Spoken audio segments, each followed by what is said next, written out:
Hello guys, welcome to English education students. आज हम पढ़ने वाले हैं बहुत ही छोटी सी पोयम जिसका नाम है डस्ट ऑफ स्नो, बट काफ़ी इंपॉर्टेंट है। रॉबर्ट फ्रॉस्ट के द्वारा लिखी गई है और आज हम पढ़ेंगे इसके एमसीक्यूज, क्वेश्चन आंसर। चैप्टर से हम पोयम को पढ़ चुके हैं, क्वेश्चन आंसर को भी पढ़ चुके हैं। अगर आपने वो वीडियोज़ नहीं देखी हैं तो डिस्क्रिप्शन बॉक्स में आपको लिंक मिल जाएगा, वहाँ से आप पोयम को रीड कर सकते हैं, क्वेश्चन आंसर को रीड कर सकते हैं। और आज हम पढ़ेंगे इंपॉर्टेंट एमसीक्यूज। तो देखिए यहाँ पर आपके सामने 4 ऑप्शन हैं, इनमें से किसी एक को आपको चूज करना है। Who is the poet of the poem dust of snow. तो देखिए हमारी पोएम का नाम क्या है, टाइटल क्या है, डस्ट ऑफ स्नो, और बताना है डस्ट ऑफ स्नो के पोएट का क्या नाम है। तो देखिए यहाँ पर डस्ट ऑफ स्नो के पोएट है रॉबर्ट फ्रॉस्ट। नेक्स्ट हमारा क्वेश्चन आ जाता है, द पोएट वाज इन ए हरी। क्या वो जल्दी में थे, डिप्रेसिव स्टेट में थे, और चार्ट में थे, या फिर ड्रीम में थे। तो देखिए यहाँ पर आपका ऑप्शन बी सही है। पोएट बहुत ही डिप्रेसिव मूड में थे, डिप्रेसिव स्टेट में थे। नेक्स्ट क्वेश्चन है, the crow shook down the. Crow ने पेड़ पे बैठे हुए पेड़ के ऊपर से क्या गिराया, trees, leaves, dust of snow और पोएट। तो देखिए यहाँ पर आपका ऑप्शन सी सही है, डस्ट ऑफ स्नो, यानी कि स्नो के पार्टिकल क्रो ने पोएट के ऊपर गिराए थे, जिससे कि पोएट का मूड एकदम रिफ्रेश हो जाता है और वो आगे का अपना दिन अच्छे से बिताते हैं। What did the poet think of the day before the dust of snow fell on him. तो देखिए उनके ऊपर जो डस्ट ऑफ स्नो है उसके गिरने से पहले पोएट अपने दिन के बारे में क्या सोचते हैं।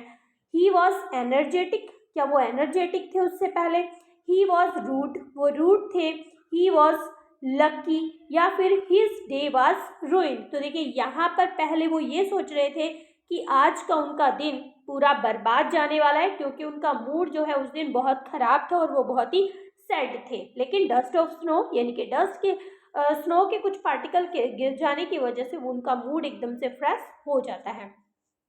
What was the mood of the poet in the beginning of the poem? Poem की शुरुआत में, जब पोएम शुरू होती है हम पढ़ते हैं, तो पोएट का मूड उस समय पर कैसा था।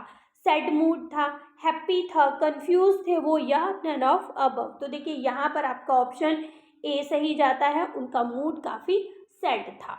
नेक्स्ट क्वेश्चन है, द डस्ट ऑफ स्नो फैल on the part from the. तो देखिए कहाँ पर गिरता है, पूछा गया है the dust of snow on the part from the, कहाँ से गिरता है। कोकोनट ट्री से गिरता है, शेड ऑफ हाउस से गिरता है, हेमलॉक ट्री से गिरता है, या फिर स्काई से गिरता है। तो देखिए यहाँ पर आपका ऑप्शन सी सही है, हेमलॉक ट्री। नेक्स्ट क्वेश्चन यहाँ पर पूछा जा रहा है, the hemlock tree and the crow symbolize the. जो हेमलॉक ट्री है और क्रो है वो किसे सिंबलाइज करते हैं, बैड वेदर को सिंबलाइज करते हैं, प्लीजेंट विंटर सीजन को सिंबलाइज करते हैं, नेगेटिविटी को सिंबलाइज करते हैं, या फिर गुड वेदर को सिंबलाइज करते हैं। तो देखिए यहाँ पर आपका ऑप्शन सी है, क्योंकि क्रो को और हेमलॉक ट्री जो एक पॉइजनस ट्री है, इन्हें नेगेटिविटी का सिंबल माना जाता है। नेक्स्ट क्वेश्चन है, give the rhyming word of crow from the passage. तो देखिए क्रो का राइमिंग वर्ड हमें बताना है, तो यहाँ पर जो पैसेज में यूज हुआ है, तो यहाँ पर हमारा ऑप्शन सी सही है, यानी कि स्नो है। व्हाट अपलिफ्टेड हिज मूड, क्या चीज ऐसी थी जिससे कि पोएट का मूड जो है अपलिफ्ट हो जाता है, बदल जाता है। Falling of snow on his shoulder, the crow, the hemlock tree, all of the above. तो देखिए सारी चीज़ों की वजह से उनका जो मूड है वो सही हो जाता है। हेमलॉक ट्री के ऊपर क्रो बैठा हुआ था और क्रो ने जो है डस्ट ऑफ स्नो को पोएट के ऊपर गिरा दिया था। तो यहाँ पर हमारा ऑप्शन डी सही है। Which literary device has been used in shook down on me. तो देखिए ये जो वर्ड कुछ यहाँ पर दिए गए हैं, शुक डाउन ऑन मी, इनमें कौन सी लिटरेरी डिवाइस यहाँ पर यूज की गई है। तो देखिए यहाँ पर आपका ऑप्शन ए सही है, एसोनेस। एसोनेस फिगर ऑफ स्पीच यानी कि लिटरेरी डिवाइस का यहाँ पर पोएट ने यूज किया है। What is the rhyming scheme of the stanza. Stanza की राइमिंग स्कीम क्या है, काफी इजी पोएम है और यहाँ पर यूज किया गया है ए बी, यानी कि आपका ऑप्शन 4 सही होने वाला है।